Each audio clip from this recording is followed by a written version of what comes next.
السلام عليكم ورحمة الله.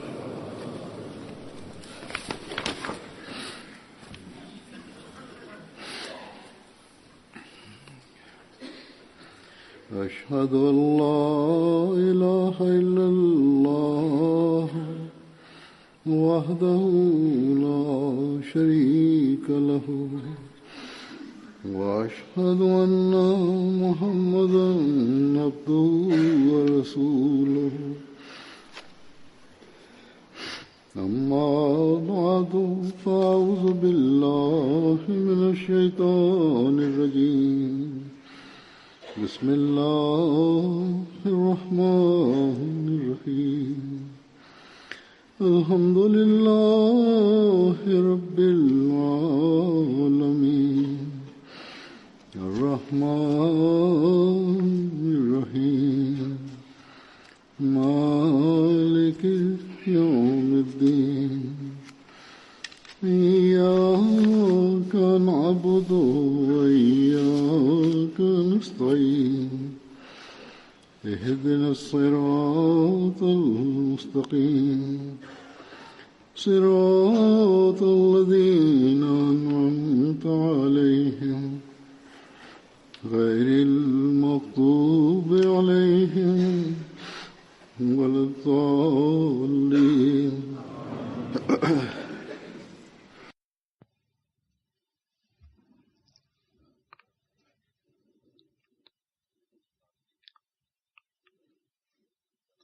Jabir bin Abdullah était un compagnon du saint prophète Mohammed sallallahu alayhi wa sallam. Jabir bin Abdullah était le fils d'Abdullah bin Amr bin Haram. Et j'avais évoqué quelques vendredis de cela Abdullah bin Amr bin Haram. J'avais dit la dernière fois que le saint prophète Mohammed lui avait déclaré qu'après le martyre d'Abdullah bin Amr bin Haram, Allah lui avait demandé quel était son souhait. Allah lui a demandé son souhait afin qu'il l'exauce. Abdullah bin Haram répondit: Ô Allah, je souhaite que tu m'envoies de nouveau sur terre, afin que je tombe de nouveau en martyr dans ta voie.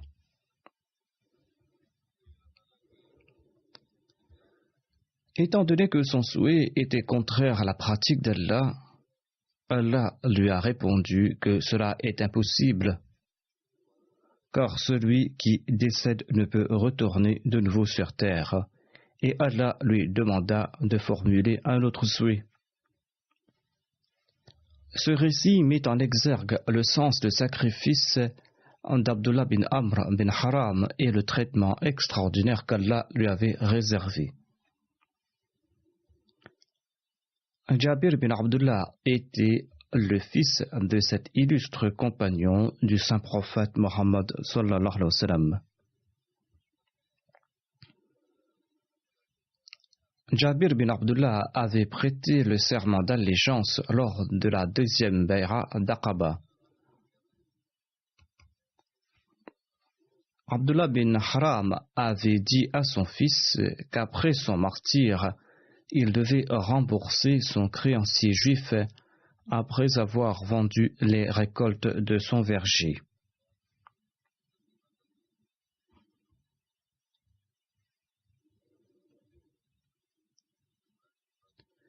Selon les récits, Jabir bin Abdullah remboursa la dette.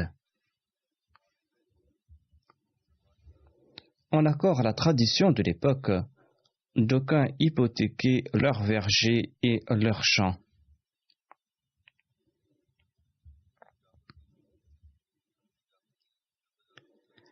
Jabir bin Abdullah empruntait de l'argent afin de combler ses dépenses.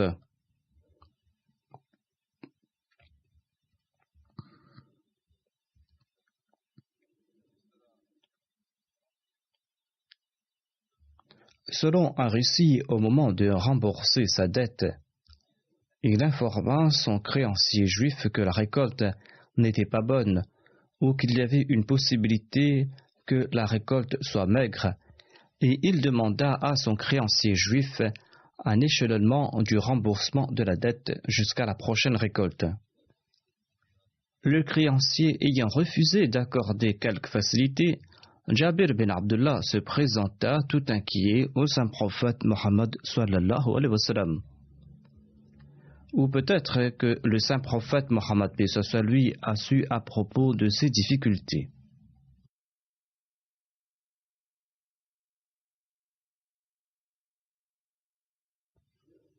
Le saint prophète Mohammed lui intercéda vainement auprès du juif en faveur de Jabir bin Abdullah.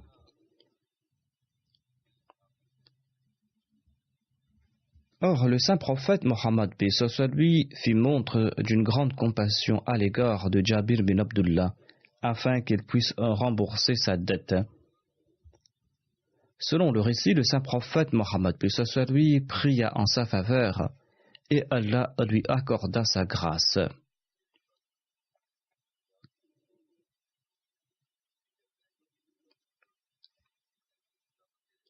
Selon certains, cet incident concerne la dette qu'Abdullah bin Amr bin Haram, le père de Jabir bin Abdullah, lui avait demandé de rembourser.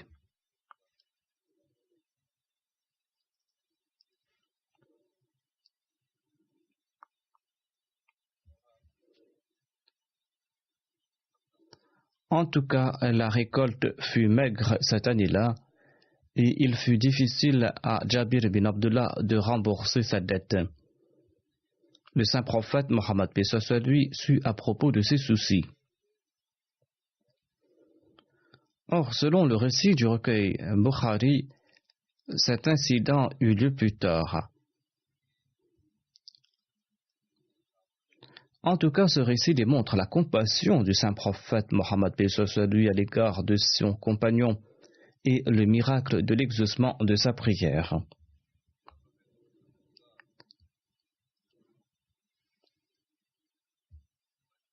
Jabir bin Abdullah relate: j'empruntais de l'argent à un juif de Médine et je lui remboursais à chaque nouvelle récolte de mon verger.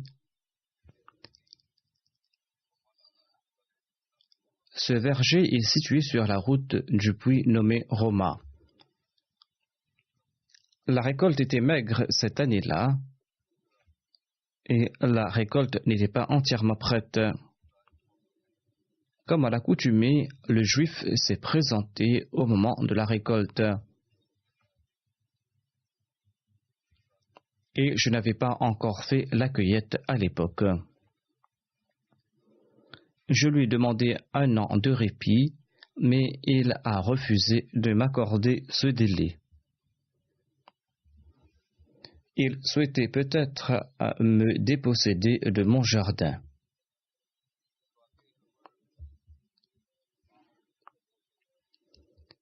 Quand le saint prophète Mohammed lui a su à propos de l'affaire, il a décidé de rencontrer le juif avec ses compagnons afin de lui demander un délai supplémentaire en faveur de Jabir. Le saint prophète et ses compagnons se sont présentés dans le verger. Le saint prophète lui a parlé au juif. Le juif qui a répondu: ô Abdul Qasim, je ne lui accorderai aucun délai. Suite à la réaction du juif, le saint prophète lui a fait un tour entre les dattiers et il a réitéré sa demande auprès du juif. Mais le juif a refusé d'accorder de délai. J'ai cueilli quelques dattes et je les ai présentées au saint prophète Mohammed lui. Le saint prophète lui en a consommé et il m'a demandé: où se trouve le lieu où tu te reposes ici dans le jardin? Je lui ai montré l'endroit et il m'a dit: place-y un tapis pour moi afin que je puisse m'allonger. J'ai exécuté l'ordre du saint prophète, paix soit lui. Il s'est allongé là-bas et lorsqu'il s'est réveillé, je lui ai présenté de nouveau une poignée de dattes. Le saint prophète, paix soit lui, en mangea. Il s'est mis debout et il plaida de nouveau auprès du juif qui a refusé d'accorder un délai. Le saint prophète a fait de nouveau une ronde entre les dattiers et il m'a demandé ensuite de cueillir les dattes et de rembourser le créancier. J'ai entamé la cueillette tandis que le saint prophète, paix soit lui, se tenait entre les dattiers. J'ai cueilli les dattes et j'ai remboursé toute la dette du juif et il me resta encore quelques dattes. Quand j'ai informé le saint prophète à propos de la bonne nouvelle, il a déclaré « Je témoigne que je suis le prophète d'Allah ». C'est-à-dire que ce miracle et cet incident extraordinaire eurent lieu parce qu'Allah exauce mes prières et parce qu'Allah bénit mes œuvres.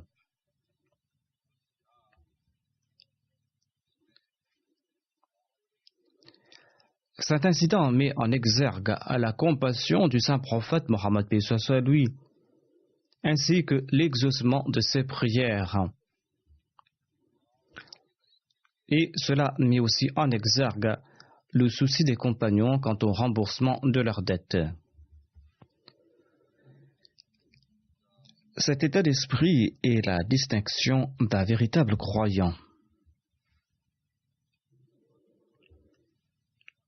Or, nous constatons dans notre société que d'aucuns ne s'en soucient guère en dépit de se dire Ahmadi. Ils renvoient à plus tard le remboursement de leurs dettes pendant des années et on en vient au procès. Nous devons être vigilants à cet égard et nous souvenir du conseil du Messie promis alayhi salam. Le Messie promis alayhi salam qui nous demande d'appliquer l'exemple des compagnons après lui avoir prêté allégeance. C'est ainsi que l'on pourra établir la belle société que le Mahdi et le Messie visaient à fonder.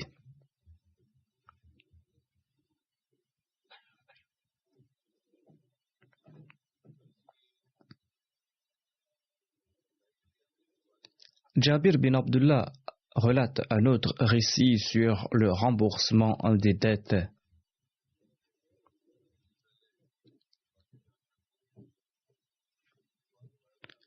Selon d'autres rapports, Omar se présenta dans le verger quand on sut que la dette a été remboursée. Et le saint prophète Mohammed paix soit lui demanda à Jabir de raconter à Omar tout l'incident. Il répondit « Ce n'est pas la peine. Quand vous avez fait une première tournée dans le verger, j'étais convaincu que la dette sera remboursée intégralement. Et quand vous avez fait le deuxième tour, j'en étais davantage convaincu. »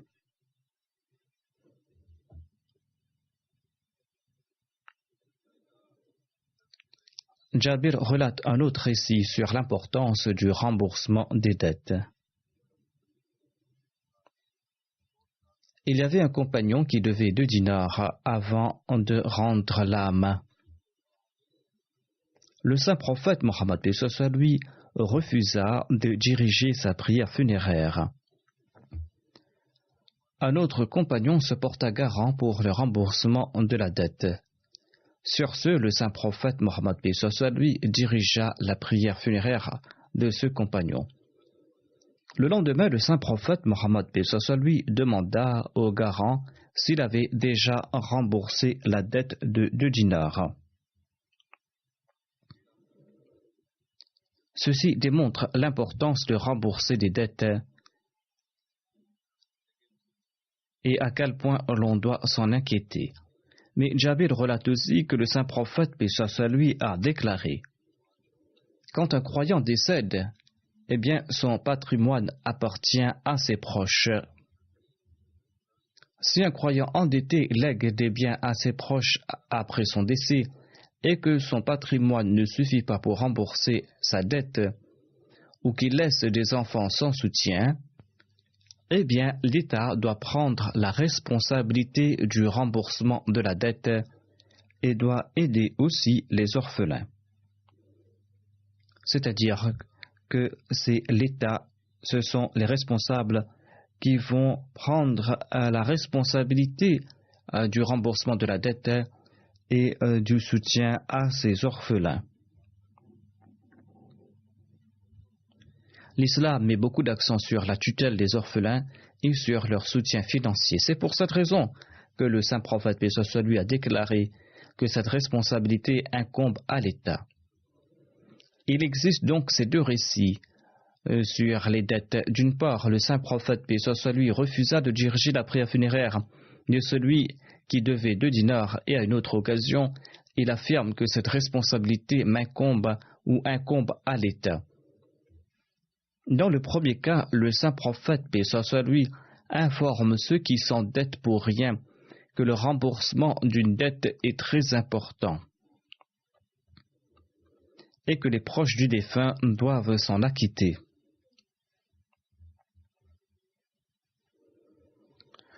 D'autre part, le saint prophète, paix soit sur lui, impose sur l'État islamique la tutelle des orphelins et le remboursement de la dette du décédé si l'héritage qu'il lègue ne suffit pas pour rembourser sa dette. Le saint prophète, paix soit sur lui, enjoint à l'État islamique de prendre ainsi soin de ses citoyens.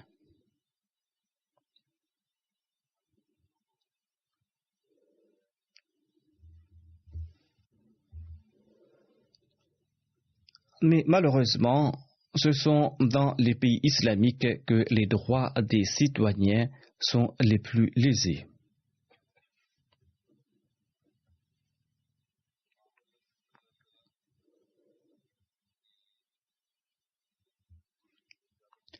L'on trouve mention d'un autre récit de la compassion du saint prophète Mohammed, paix soit sur lui, à l'égard de Jabir bin Abdullah. Un Ansari visita un jour Jabir et il lui demanda de relater un récit à propos du saint prophète Mohammed sallallahu alayhi wa sallam. Jabir bin Abdullah raconta: j'ai accompagné le saint prophète, paix soit sur lui, lors d'un voyage. Le rapporteur a oublié s'il s'agissait d'une expédition militaire ou lors d'une umrah. En tout cas, Jabir a déclaré que quand nous étions dans la direction de Médine, le saint prophète a déclaré: ceux qui veulent rentrer chez eux rapidement peuvent le faire. En entendant cela, nous nous sommes empressés. Je voyageais sur un chameau de couleur kaki, un kaki qui était uni, et les autres étaient derrière moi. Mais mon chameau a refusé d'avancer malgré mon insistance. Et le saint prophète Mohammed, paix soit sur lui, m'a dit: tiens-toi fermement. Et le saint prophète, paix soit sur lui, a donné un coup de fouet et le chameau a commencé à marcher à vive allure. Le saint prophète Mohammed, paix soit sur lui, m'a demandé par la suite si j'étais prêt à vendre ce chameau. J'ai répondu à l'affirmative. À Médine, j'ai accompagné le saint prophète Mohammed, paix soit sur lui, et les autres compagnons à l'intérieur de la mosquée. Et j'ai attaché le chameau au sol devant la mosquée. Et j'ai informé le saint prophète que le chameau lui appartenait. Le saint prophète Mohammed, paix soit sur lui, a fait le tour du chameau et il a déclaré: ce chameau nous appartient, et il m'a envoyé plusieurs pièces d'or et m'a demandé si je l'avais reçu.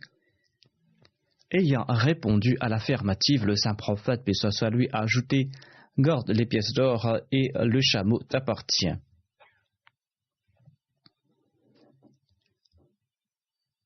Dans sa compassion, le saint prophète Mohammed, paix soit sur lui, lui a retourné le chameau et il lui laissa la somme offerte. La raison se trouve peut-être dans un autre récit où il est dit que le chameau était utilisé pour porter de l'eau par l'oncle de Jabir et par les autres proches de Jabir. Peut-être qu'ils avaient objectif sur la vente du chameau et sur le fait qu'ils ne pourraient plus l'utiliser pour porter de l'eau. En tout cas, ce fut là une marque de bienveillance du saint prophète, paix soit sur lui, à l'égard de ses compagnons et des enfants de ses compagnons qui avaient consenti à de grands sacrifices.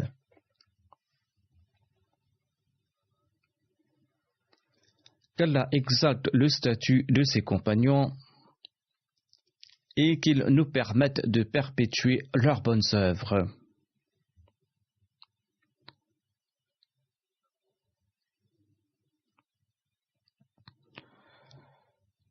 Après ce court sermon, je voudrais évoquer 2 membres sincères de la communauté qui nous ont quittés.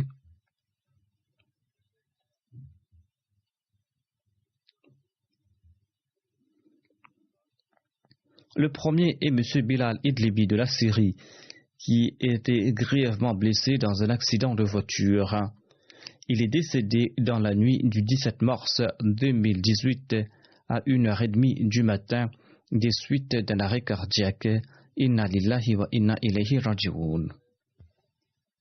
Bilal Idlibi est né en 1978 et à l'âge de 17 ans, son frère, le docteur Moussalam Adroubi, lui a trouvé un travail dans sa compagnie.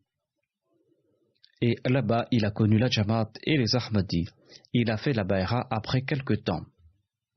Le docteur Moussalam raconte, depuis 2010, en Syrie, nous avons commencé à prier dans les maisons de différents Ahmadis. Quand nous sommes retournés de Qadian, j'ai commencé à prier dans la maison de Bilal avec les autres Ahmadis.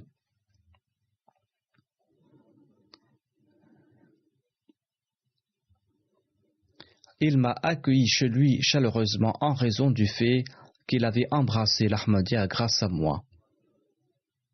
Il était très ému à cet égard. Il était d'ailleurs imbu d'un grand sens de l'hospitalité.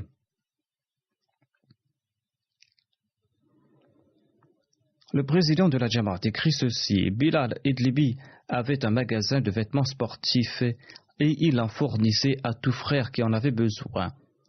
Et s'il n'en avait pas dans son magasin, il en achetait ailleurs pour en offrir à ceux qui étaient dans le besoin. Il était imbu d'un grand sens de l'honneur. Il ne tolérait pas le fait qu'un Ahmadi n'ait pas de quoi se vêtir.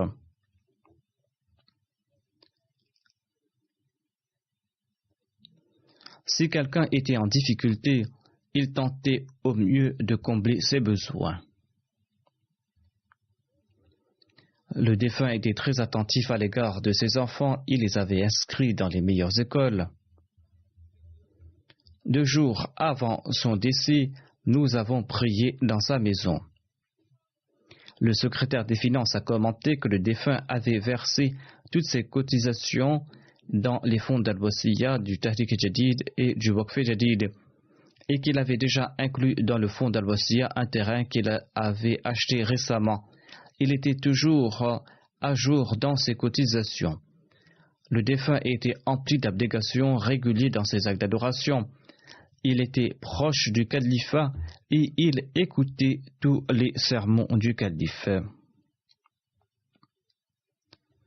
Le président de la Jamaat écrit que lorsque je présentais le résumé du sermon du calife 1 semaine après, Bilal Idlibi avait les yeux en larmes. Il disait toujours: on dirait que le calife est en train de parler à propos de moi. Bilal Idlibi laisse derrière lui un fils de 11 ans et une fille de 12 ans. Son frère aîné est Ahmadi et il réside en Allemagne. Mes 2 frères et une sœur ne sont pas Ahmadi et ils sont très hostiles à l'égard de la communauté. Au moment des funérailles, Allah a fait en sorte que le frère a demandé aux Ahmadis de diriger la prière dans leur mosquée. Par la grâce d'Allah, beaucoup de monde a prié derrière l'imam Ahmadi lors de la prière funéraire.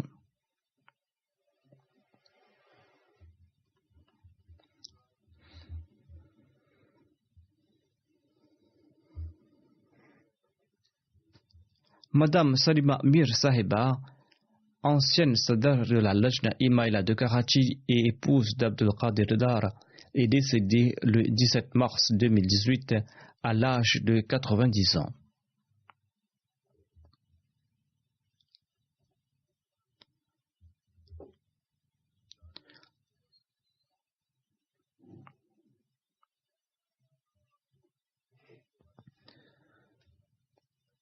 Son père, Mir Ilahi Bakhsh, était un compagnon du Messie premier d'Islam et il était originaire de Shirpur du district du Gujarat. Il prêta le serment d'allégeance en 1904. Mariam Begum Sahiba, la mère de la défunte, avait fait ses études à la Madrasatul Khawatin de Qadian. L'enseignement du Coran était une de ses distinctions. Salima Mir Sahiba s'était mariée en 1946 et elle s'était établie à Karachi après la partition de l'Inde. En 1961, ils sont partis en Iran, où vivaient déjà 3 ou 4 familles Ahmadi. Ils y ont organisé les rencontres de la Jamaat et les prières du vendredi. Le mari de la défunte est décédé en 1964 et celle-ci est partie vivre avec Mir Ahmadullah, son frère à Karachi. Là-bas, elle s'est occupée de ses 8 enfants, elle a fait sa licence et elle a commencé à travailler pour le bureau de la Lajna. Elle répondait aux courriers et ensuite elle a occupé plusieurs postes au sein de la Lajna Imaillah.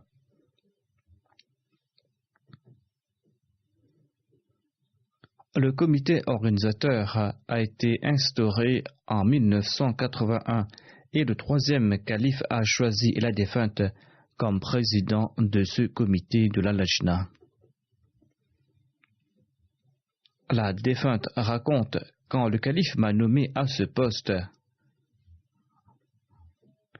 j'étais comme en transe face à l'importance de la responsabilité. D'une part, je devais obéissance au calife et d'autre part, je constatais mon dénuement et l'ampleur de la tâche qui était face à moi. Je me suis mise à supplier Dieu ardemment. Je me suis mise à pied d'œuvre et j'ai convoqué une réunion du comité central. J'ai visité plusieurs branches. J'ai encouragé tout le monde à faire montre d'obéissance, à s'attacher à l'organisation de la Jamaat, à adopter les valeurs de l'islam, à mener un djihad contre les innovations et à éviter entièrement toute critique malveillante à l'endroit de la Jamaat. C'est une habitude ancrée chez les femmes, mais qui se répand aussi chez les hommes. La défunte découragea toute attaque malveillante à l'endroit de la Jamaat. Elle encouragea l'istighfar et elle écrivit aussi au 3e calife. Elle relate que par la grâce d'Allah, la Lajna de la Jamaat de Karachi a commencé à progresser. La défunte avait commencé à travailler pour la Lajna en 1961, ensuite en Iran et au Pakistan.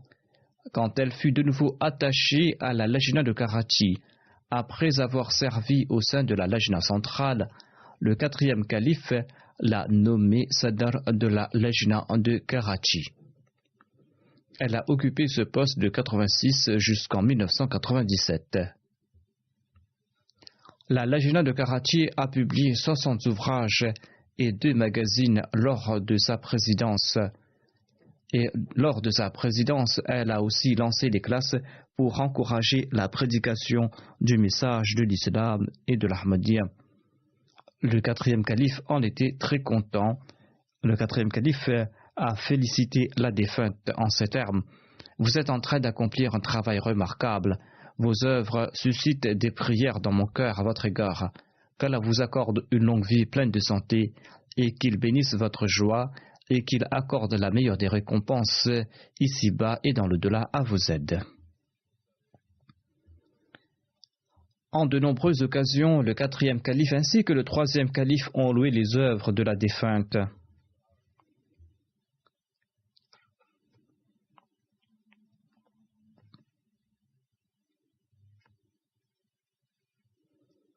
Dans une lettre, le 4e calife lui a écrit ceci: j'ai reçu votre rapport au sujet de la Lajna Imaillah de Karachi.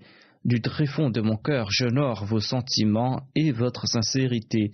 Je demanderai toujours à mon Seigneur le bien en votre faveur, et je l'implore pour qu'il fasse revenir avec plus de gloire ces jours qui me sont si chers. Salma Mir Sahiba est devenue veuve à l'âge de 36 ans. Selon sa fille, Elle n'a jamais fait montre d'impatience et d'ingratitude dans ses propos. Elle remerciait Allah l'exalté tout le temps, et elle avait tout le temps des pensées positives, et elle souhaitait que ses enfants fassent montre de ces mêmes qualités. Une de ses filles raconte ceci. Mon mari était dans la phase terminale de sa maladie. Le recueil de Malfouzat du Messie premier salam était la première chose que ma mère m'a offerte, et elle m'a dit ceci. Elle m'a dit, après la mort de ton père, j'ai passé le restant de mes jours avec ses écrits, et j'ai tout laissé entre les mains d'Allah. Elle disait souvent que l'amour pour Dieu doit l'emporter sur toute autre affection.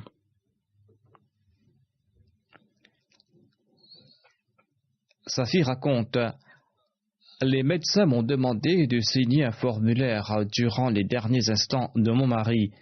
Je n'ai pas pu me maîtriser et j'ai éclaté en sanglots. J'étais dans une douleur atroce et ma mère qui était là m'a entendu. Salma Mir Sahiba, la défunte, était présente là-bas. Le père de sa fille était sur le point de mourir. Sa fille était très peinée. Et elle dit, avant de quitter l'hôpital, je me suis arrêté devant ma mère. Mais ma mère m'a dit sur un ton sévère, es-tu ma fille? Ma fille ne peut être aussi désespérée. Pourquoi as-tu pleuré si bruyamment? Elle a dit que la vraie patience est celle démontrée au premier instant quand frappe un malheur. Par la suite, tout le monde doit être patient. Ton mari était une charge que Dieu t'avait confiée, il lui appartenait et il l'a repris.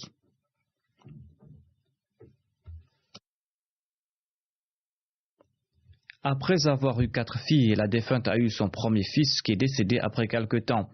Elle a fait preuve d'une grande patience. Il était une charge confiée par Allah, il l'a repris, disait-elle. Elle se consacrait constamment à la prière. Elle conseillait tout le temps ses enfants à ne pas sortir du giron du califat. C'est-à-dire qu'il faut toujours être attaché au califat. La défunte était très respectueuse du port du voile. Là où elle voyait des lacunes à ce propos, elle conseillait autrui avec beaucoup de patience afin de ne pas causer offense. Une de ses filles relate, quand notre sœur cadette a reçu sa proposition du mariage, le jeune homme a demandé de la voir avant d'entamer les discussions. Nous avons dit à notre mère que la fille pourrait porter un simple voile sur la tête au lieu de se couvrir le visage avec un niqab. Il s'agissait donc d'une proposition de mariage concernant la fille cadette de la défunte. C'est la sœur qui raconte le récit. Elle dit que ma mère a répondu qu'on accepte ou non la proposition, elle va porter le niqab. Une des petites filles de la défunte devait passer son examen de conduite à Londres. Le moniteur de l'auto-école était un homme et la défunte accompagna sa petite fille en disant que je ne te laisserai pas partir toute seule avec un homme. Certains ont fait des blagues à ce sujet, mais la défunte ne s'en est pas souciée.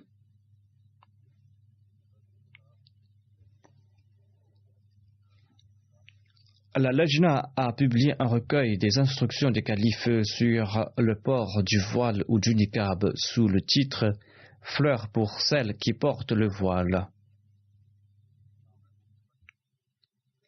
La défunte disait souvent que celles désirant des fleurs doivent se vêtir modestement et porter le voile. Celles qui portent le voile recevront des fleurs. Une de ses petites filles déclare « Avant mon mariage, la défunte a souligné les conseils prodigués par Nawab Mubaraka Sahiba à une nouvelle mariée et elle m'a envoyé ces conseils et m'a préconisé de les lire souvent. »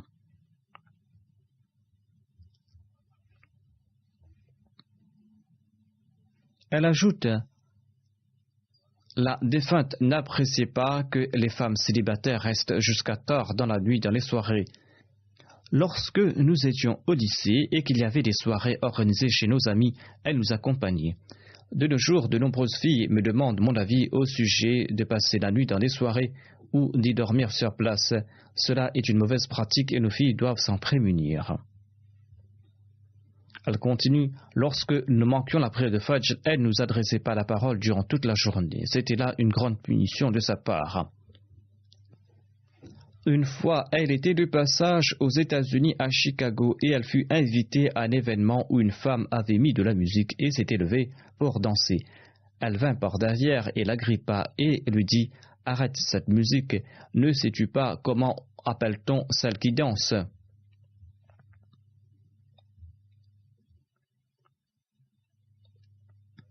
La défunte avait élevé une fille chrétienne et elle lui avait enseigné les supplications et les bonnes manières. La fille disait qu'elle était déjà à moitié Ahmadi. Abdul Bari Nasir Sahiba écrit « Allah l'exalté a grandement aidé les Lajna de Karachi par l'intermédiaire de Salima Mir Sahiba. Elle a certes quitté ce monde, mais les membres dont elle a fait l'éducation sont en train de servir dans le monde entier, et ainsi elles préserveront en vie son nom et son œuvre. Son nom est synonyme d'œuvre exemplaire. Et elle faisait preuve de responsabilité et elle aimait former les autres.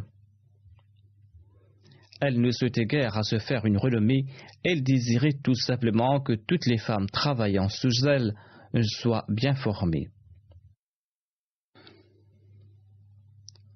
Lorsque les livres ont été publiés, elle a encouragé son équipe.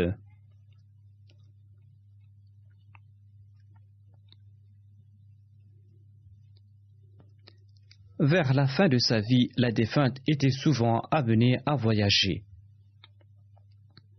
Mais afin que le travail de la Jamaat n'en soit pas affecté, elle avait formulé une demande auprès du centre afin de se faire remplacer par une autre présidente. Elle a organisé une très belle réunion et elle a remis un collier de fleurs à sa suppléante. Ensuite, elle a placé Madame Bhatti, sa suppléante, sur le siège présidentiel et elle a fait un discours très touchant au sujet des services qu'elle a rendus. Elle a mis également l'emphase sur l'obéissance.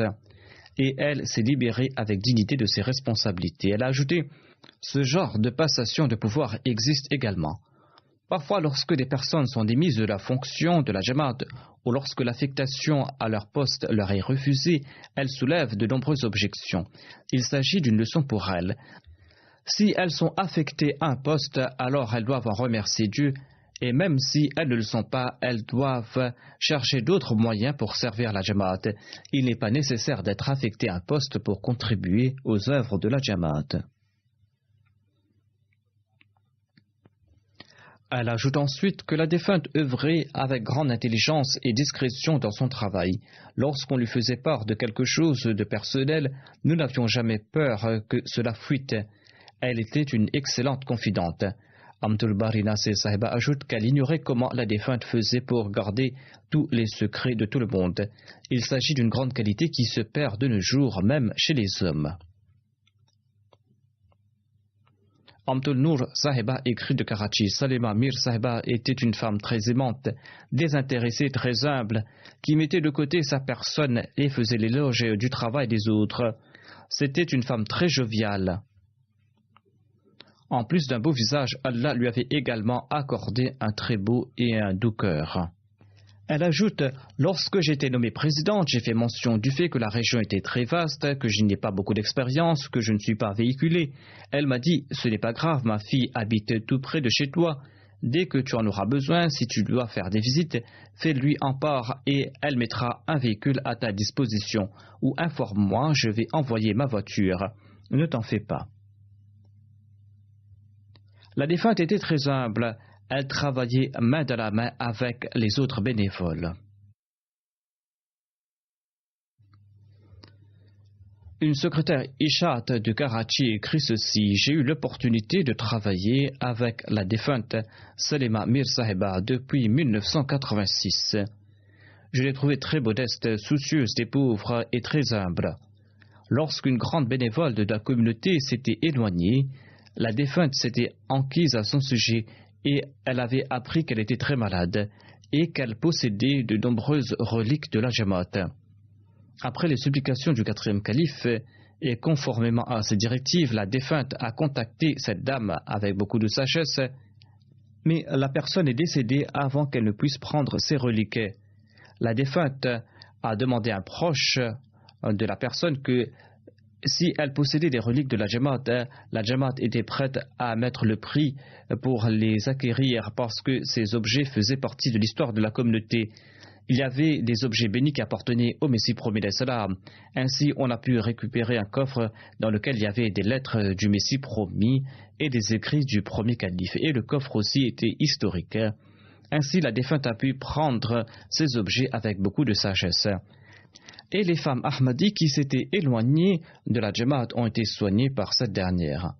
Tout le monde a dit que la défunte était très digne, très patiente, elle était dotée de grandes qualités morales. Elle était très attachée aux bonnes actions et enjoignait aux gens à persévérer dans cette voie. Elle était toujours attachée au califat. Et qu'il s'agisse de ses proches ou des étrangers, elle prodiguait des conseils à tout le monde de la même manière. Elle n'accordait aucun traitement préférentiel à ses enfants, à ses filles. Elle leur prodiguait également des conseils. La défunte avait une grande confiance en Allah. Elle se contentait toujours de la volonté divine. Qu'Allah l'exalté exalte son rang et qu'il permette à ses fils et à ses filles de perpétuer ses bonnes œuvres.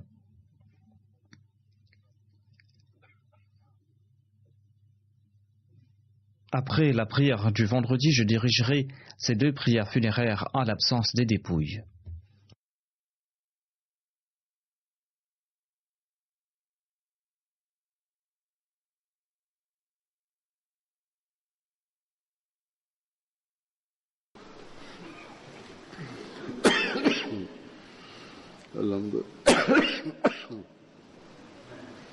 الحمد لله نحمده ونستعينه ونستغفره